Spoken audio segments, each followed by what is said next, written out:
অনেক ভালোবাসি, যেমন আমি মাসুদকে বাসতাম। জেরিন তো ওনার না, জেরিন তো নিশানের, তো এই জন্য উনি বলে নাই যে জেরিন ওনার।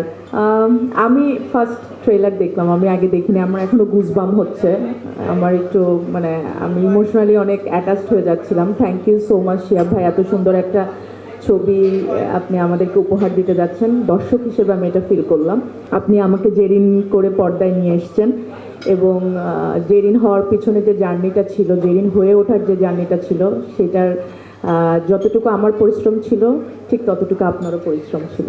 So thank you so much. এবার আসি প্রডিউসার যারা প্রথমে আমাকে ভেবেছেন যে হ্যাঁ তমা এই ছবিতে কাস্ট হতে পারে, এবং ডিরেক্টর যখন ভেবেছেন তখন ডিরেক্টরের সাথে একমত হয়েছেন। তো চরকির সাথে আমার জার্নি তো অনেক বছরের, এবং আমি দেখি মানুষ একদম বলেই দেয় যে চরকির কারণে তোমাকে আমরা আবার নতুন করে পেলাম, তোমার অভিনয়ের অনেক কিছু আমরা চরকির মাধ্যমে দেখলাম। তো চরকি আমার পরিবার, তো পরিবার নিয়ে তো বেশি কিছু বলার নেই, পরিবারের সদস্য আমি, ভুল করলেও পরিবারের। যমুনা ইলেকট্রনিক্স ঈদে ডাবল খুশি অফার সিজন 3, যে কোনো পণ্য কিনলেই পাচ্ছেন নিশ্চিত ঈদ উপহার। কাজ করলেও পরিবারের, কাজ না করলেও তো পরিবার যখনই ডাকবে আমি পরিবারের সাথে আছি। আর শারিয়ার শাকিল আলফাই, এত বছর পরে যদি আমাকে দর্শক পর্দায় আবার দেখে সুরঙ্গর মাধ্যমে, সেটা শুধুমাত্র সম্ভব হয়েছে আলফাই এবং শারিয়ার শাকিলের কারণে। So thank you so much.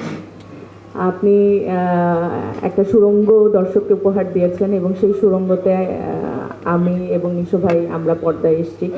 Nisho ভাইয়ের ফার্স্ট ফিল্ম, আমার নিশো ভাইয়ের সাথে ফার্স্ট ফিল্ম, এবং রায়হান রাফির সাথে ফার্স্ট ফিল্ম, সব কিছু মিলিয়ে অবশ্যই এটা আমার জন্য অনেক বড় একটা পাওয়া ছিল।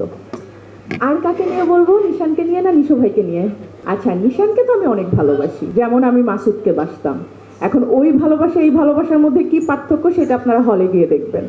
আর নিশো ভাইকে নিয়ে বলবো, নিশো ভাই তো নিশো ভাই, কি বলবো, বস তো বসই।